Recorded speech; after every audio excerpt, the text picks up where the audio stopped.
Hello everyone, welcome to our Let's Play series of Hard West. This is Colonel RPG as usual, and I'm very happy that you chose to join me today as we're supposed to meet the expelled order member here at the Opium Den, but I see this Chinese trader. Let's go there, because we got plenty of weapons to sell and plenty of money to spend. At the crossing, Cervantes met a middle-aged Chinese man enjoying a moment of rest during his journey to the west.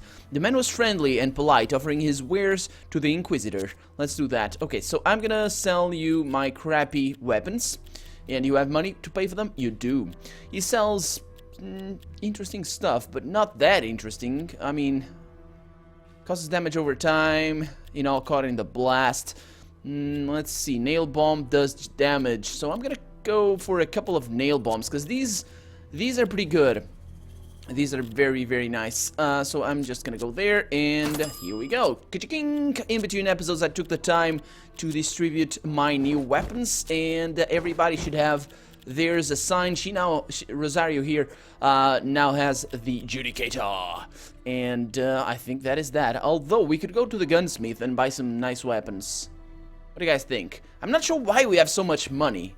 Really not sure. I'm kind of on the fence about that. Let's go to the opium den and see what awaits us in here. A Chinese man welcomed them with a smile, which turned into a frown when they told him they only wanted to speak with one of the patrons. He rolled his eyes as he waved them into one of the rooms.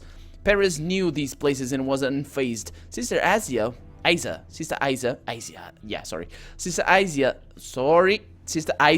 was disgusted by the addict's sloth. Finally, they beheld Gustav Vadholm in all his confused, bemused glory. They asked him to find some pants. Well, that's why the sister was shocked. It took an hour for Velholm to come to his senses, but through a combination of kindness and cruelty, Cervantes brought him back into awareness. Velholm explained that he was no longer a member and had been trusted with one of the cipher pieces himself. However, he knew the identities of several order operatives in the region. Though he had a rough idea of their whereabouts, details such as names and appearances escaped him. For a price, however, he could call on his associates to fill in the blanks. Okay, so that's why we have money. Tell me about the one in the mine. He knew that... Okay, so yeah, I think... Yeah, he needs... Okay, so basically we pay the money so we don't have to slaughter everybody in the locations, which is good. But if we don't have money, we don't... let's go with that. Anyway, yeah. He knew that one order member worked at the nearby mine. His memory was hazy, so we paid. The man was one of the regular miners. Guy named was Jim Rampix. Okay, that's the one on the mine. What about the one on the brothel? The man's name was Bernard Lacroix. He'd made a fortune gambling and now spent all his time and money at the brothel. Well, that's okay. And now another 200 gold. This guy's gonna be rich. I'm gonna need to kill him though, because he has a cipher piece, right? The names. So a guy at the Opium Den was Tino Neubacher. He was an Austrian mercenary. Who hung out at the Copperton Saloon. And last but not least, the guy at the distillery. The order member's name was Brendan Hennessy, owner of the local distillery. And that's that. Hopefully killing him is not gonna... So these are... Yeah, killing him is not gonna destroy the distillery.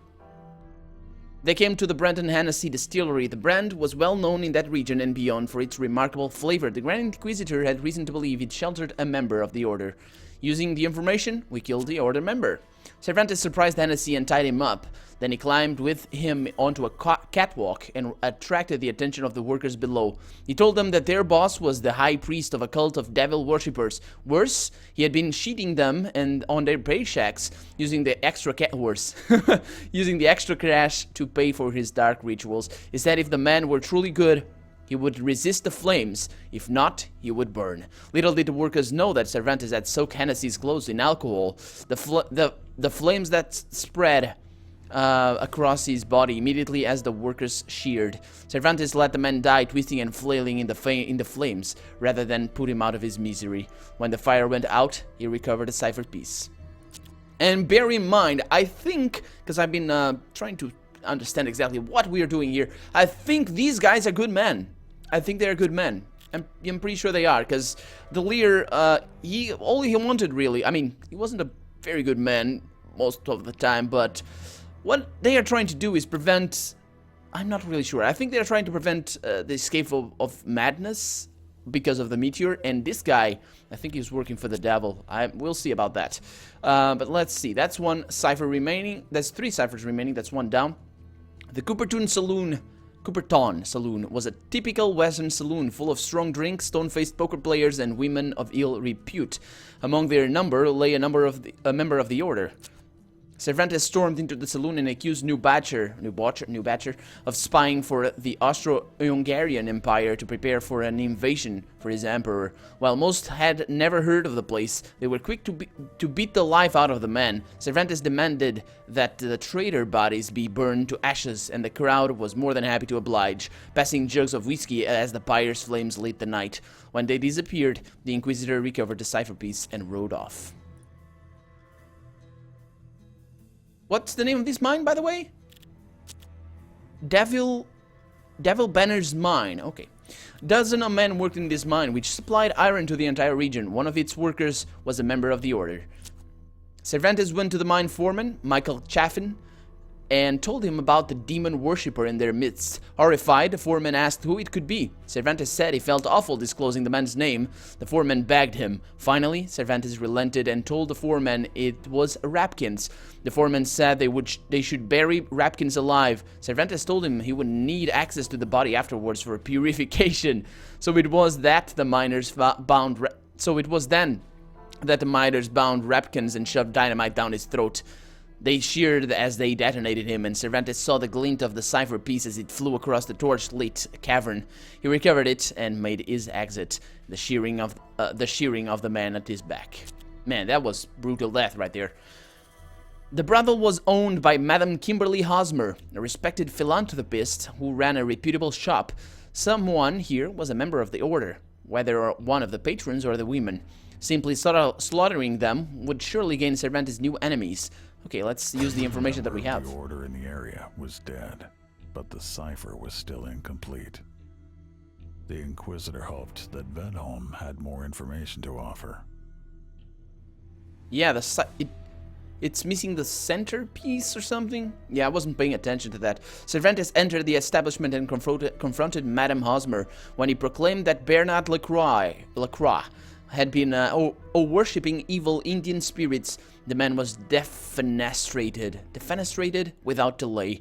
He found the cipher piece in his ruptured abdomen. What the hell's defenestrated? I don't even want to know. Nope, not gonna Google that in any way, shape, or form. Let's go back to the opium den and see if he knows about the last piece.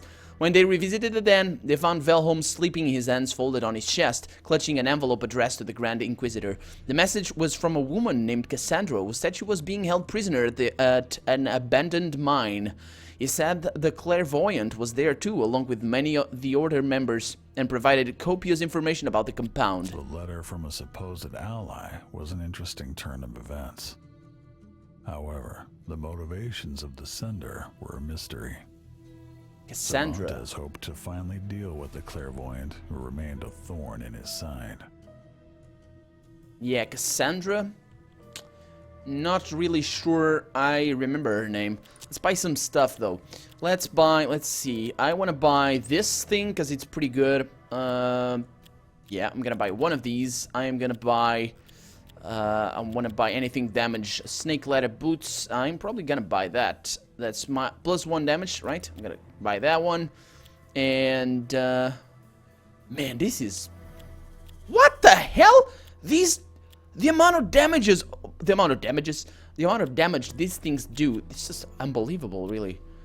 And this one. Okay, so I have enough money for that. It's totally okay. Let's buy all of that and let's get going. So what I want to do here is I want to spread out the damage. So the first thing I need to do is put this one over here and this one over here. So that's that.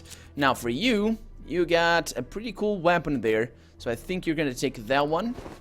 And as for that one, yeah, it's pretty good. Let's go with the Holy Musket for you. And Sister Rosario Aiza here is gonna take the shotgun revolver and the Western rifle. And that is about that. Let's go.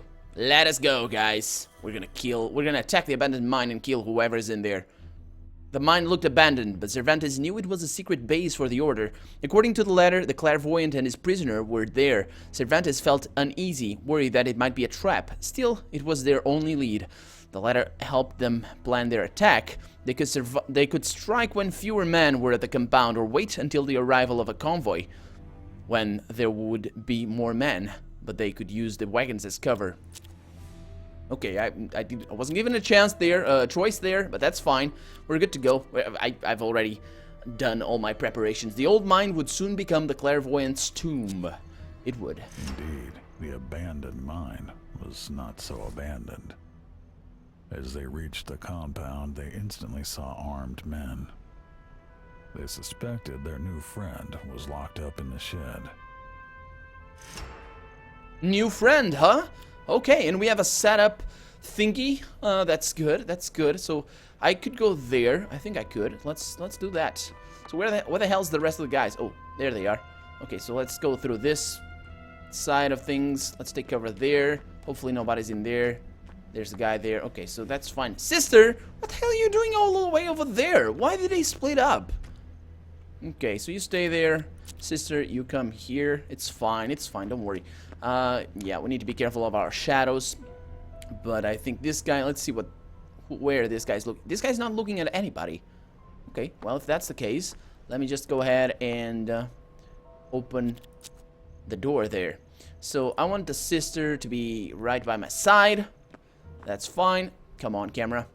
And now you. Oh, that guy has line of sight. It should be fine. Let's try and open. Discovered a young woman, undoubtedly the author of the letter. She agreed to join their cause. Okay, so she's with us right now. Unfortunately, I kind of have a decision to make. I kind of want to kill that guy, but I also want to kill that guy. So that guy's not as much of a problem, but if I take cover here, or if I take cover there, so let's try and do it like this. Let's see if she has anything. Oh, she can attack twice? It's not gonna work. Yeah, it's not gonna work. Okay, so at least I know that he can hit her. He can hit him. So, let's see. I want to go there. And, no, you. I want you to be there, and from there you're gonna kill him, which is going to be fine. Totally fine. Let's do that. And there we go. Yeah, I'd probably be able to kill him anyway, so it's no big deal. But still, let's see. So she has 1 AP, which is kind of problematic. I want Gabriel to kill those guys over there. Let's bring him here and see if he has any way to do this properly. There we go. 6 damage. There you go. This weapon really, with that ability, is really, really badass. So I want Sister Rosario to go somewhere safe, which I don't think is a possibility at the moment. So let's go there. Oh, this guy's an idiot. Fantastic. Really, really good. That was really great. Now it's gonna die. They're moving. Do you hear that?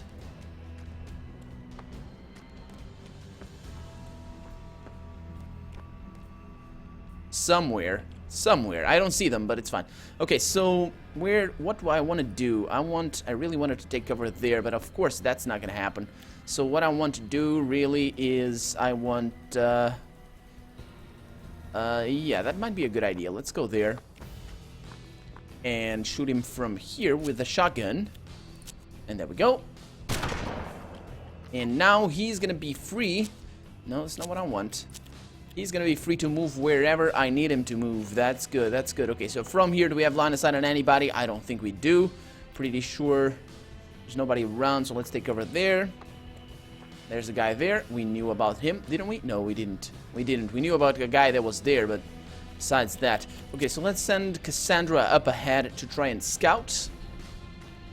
Okay, so that guy. There's nobody else around, which is there? No, there's nobody up here, which is good. Let's take another shot there, and that's gonna hit, which is kind of a problem. Kind of not what I was expecting, but at least we know that there's nobody around. So what I'm gonna do is I'm gonna send him there, And she needs to reload her weapon as well. And I'm gonna kill that guy. Although, yeah, that wouldn't be such a bad idea. Let's do that. Yeah, let's do that. And she's gonna kill him next turn. Okay, there's guys back there. She's gonna take a shot, though, from him. Unless, yeah, he could kill her if he wanted to. Not sure if he does, but we'll see. Nah, he doesn't. He doesn't, so he's gonna die. Oh, he's an idiot as well. Probably wouldn't be able to hit her either way, so it's fine. Okay, that guy is... Okay, that's pretty good. That's a pretty good location for you, mate. So what I'm gonna do is I am gonna go... Actually, I'm gonna stay behind. I was gonna go there and shoot him from there, but that's not a good idea. So what I want to do is I'm gonna stay behind and kill him from here and wait for that guy to approach. And let's see if Sister Rosario here has a ricochet ability. She does not, so she could maybe. Anyway, let's bring her there. She's gonna be fine there. It's fine. Although that's a window there, isn't it? I think it is. So from here, she's gonna reload a weapon and shoot that guy in the face. Probably not hit, of course not. So she's just gonna move up ahead over there, and that's fine. Now you, okay, well, you could go for that guy. Who the hell's that guy? Oh, that's the guy. That's guy. Oh, okay, so if that's the case, let me see what I can do. Can you attack that one? With fanning, perhaps, maybe? Actually, yeah, let's go with a fanning here. Not try and mess about too much. And I missed everything, man. That guy. How lucky is he? Okay, that's fine. Let's see. From here, there's nobody in there? There is somebody in here. Hi! So, can I kill you? No? Oh, didn't hear that. Okay, so 3 guys remaining. That's one of them over there. I should be able to kill him if I go there. Let's see, what do we have here? There's a guy there, which is kind of a problem. And indeed he is. Okay, so I'll take this weapon. Let's see. Yeah, there's a guy up there. That was not... I wasn't... I didn't foresee that. So let's see what Cassandra can do from back here. Well, she can go there and attack. Can she attack that guy? Because if she can, she can. Okay, if she can hit him. Nope. Oh, she attacked that one? Oh boy. Misclick. Okay, it's not a big deal. Let's send you... Okay, so let's send you there. See if you have line of sight on anybody. And if you do, you're gonna kill... Nope, you're not. So I can't use that because you need 2 action points to do that. So let's go back there. Because I'm trying to scout. So that's one. Nah, they're all up here, so that's fine. And miss. Kind of expected. That guy is... Oh, that's... He kind of forfeited his life. It's like, I know I'm gonna die either way, so it's fine. But yeah, he went there. Okay, so there's a guy up there. That is gonna be a little bit of a problem, considering that he's behind cover. Let's see if anybody has a golden bullet. I don't think so, but you never know. You never know. So what I'm gonna do instead... Actually, can I... No, you can't. I don't have luck. So let's go there. And since you can tank him for right now, that's gonna be fine. Let's see what you can do. Can you attack that guy? Nah, that's not good enough. But you can move very, very far. And that is good enough. So what I want to do is I want to kill this guy first. I want to move in there. And I want to kill that guy after that. So what I'm going to do, let's see. I want you... God, I don't know. Are you going to be able to hit him? You should be able to hit him. Let's do that. And there we go. Okay, so that guy's going to die. And Perez over here is going to have to tank a little bit. No, he's not, because he has cover there. So that guy dies today. Well, we knew that when we entered. We knew that, but it's fine. Let's take him out. There you go. And now only one. Only one. Kill all the enemies is still our objective. But I'm going to make this sister go unholy. And now she's a demon. Nah, she is a demon down here, but not so much over there. But that's fine. Reload your stuff. Let's get going. Let's see what that guy does. Oh! He comes down! Yeah, he felt trapped. But you're gonna die, mate. He's intimidated. And he misses. Okay, so that is that. Let's use this thing, because it deals 10 damage. And he's gonna kill you. Every member of the Order had been dispatched. Now, they only needed to cut the cipher piece from the clairvoyant's still warm corpse. gentlemen, wow, wow. And there we go, another mission complete. Another piece of a cipher in our pocket. Solomon Delir had done well to... Yeah, see this? But what the devil wants, the devil gets. I think this guy's the devil, because it's not clear who is giving the orders to the Inquisitor. It says he wants. So, yeah, it's the devil. This guy's the devil, I think. Cassandra offered her help in bringing the order down. But first, she wished to collect her personal effects from the nearby village. Okay, we're going there. Let me, ooh, that's some interesting stuff in here. Dose of opium, not really interested in that, but this scoped custom rifle is pretty nice. Let's, excuse me, let's equip that over there, and I think you need this one instead of that crappy one over there. Wait a minute, did you have the Judicator? Oh, she's pretty. Oh, okay, good. Let's see how she does. Yeah, she's not very good with the aim. Okay, so sight, aim, movement, and sight. That's pretty good. That's pretty good ability. So this one gives HP. Is she good with HP? Probably not. No, she's not. So let's give her that as well. And give her sight, so she can see better. And give us +1 HP. That's pretty good as well. And movement, not really that needed, because she already has 22. I think, yeah, she's the sister here. Oh, no. No. I'm gonna get that one. And then that's the Shane kill as well, so that's pretty good. A pretty good ability nonetheless. So, never mind the movement bonus. And I got healing right now. That is fantastic. I got +4 movement, and she doesn't have anything. But I got +30 maximum luck. Okay, we're good to go. So, let's collect Cassandra's personal effects from the village over here. The bartender recognized Cassandra immediately, brightening when he saw her. His pleasant mood did not seem to extend to the Inquisitor and his other companions. Cassandra recovered the things from a trunk behind the bar and handed Cervantes with a large bundle of cash in gratitude. Indeed, a very large bundle of cash. When they sat down to talk, Cassandra revealed a great many secrets, chief among them that the members of the order were hiding among the natives to the south. When asked how she had become a prisoner of the order, she replied that she had been Solomon Delir's personal assistant. He had accused her of disloyalty when she refused to have a cipher piece embedded in her flesh. It's because of the scar. She didn't want the scar. The Posse were sympathetic to her story, having heard Aza's remarkably similar story. Really? Huh. Cassandra complained of a sudden migraine. It had been a stressful time, she said, and this often happened to her in such cases. She held her head like she was trying to keep her brains in and told Cervantes she needed to lie down. Perez concurred. They all needed a good night's sleep. Cervantes rented 2 rooms for the night, and the party got some much-needed shut-eye.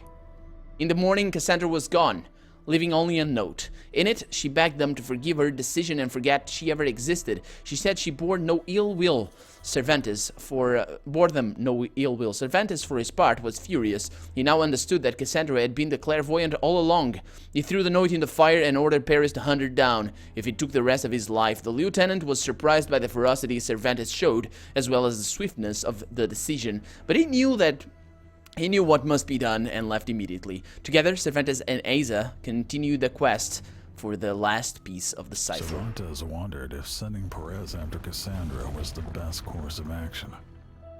Even so, he was not one to let go of a grudge. The clairvoyant had to die. He and Sister Rosa would have to do without Perez's protection from now on. So, we're down to 2 guys. Crap. Okay. Well, if Perez is gonna catch... Well, go fetch Cassandra, that's fine. But we need to go to this Indian tent. Let's go there. Out north of the village, they met a native man on his own, sitting in the front of his tent with a melancholy look. When they hailed him, They discovered he spoke English fluently. Cervantes adopted his kindest manner and asked him about his worries. Doho-san told him his tale of woe. Doho-san had befriended a family of farmers, some of the few that neither feared nor hated natives. His tribe, however, was horrified at this. They could not forgive him for befriending any of the race that had brought such suffering upon them. He had been shunned and expelled. Cervantes, ever the manipulator, knew he could exploit the man's sorrow to elicit secrets from him. Doho-san believed that if he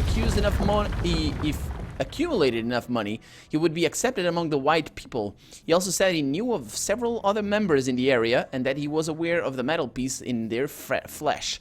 He would not part with his information without gold in return. So there's a lot of pieces. Let's pay him, I guess. I have enough money for that. That's fine. So, in the Indian village, Dohoza said that his former tribesmen had been in league with the Order. He would not divulge his identity, however, unless Cervantes paid him. Yeah, this guy is a little bit more honest, I guess, than about his motivations. Anyway, a tribesman named Gomda was the Order's eye and ears among the natives.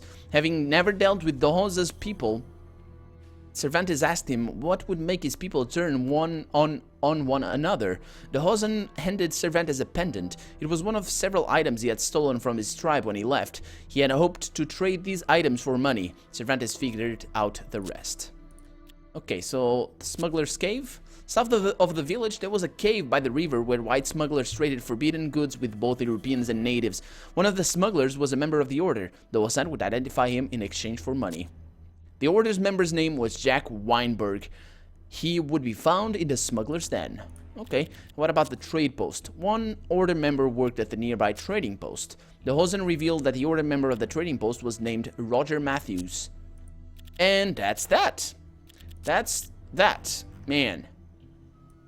We now have weapons for days, that's what we have, and cars as well. So, we need to go there, to the burial grounds, and place the locket at the graveyard. Okay, let's do that.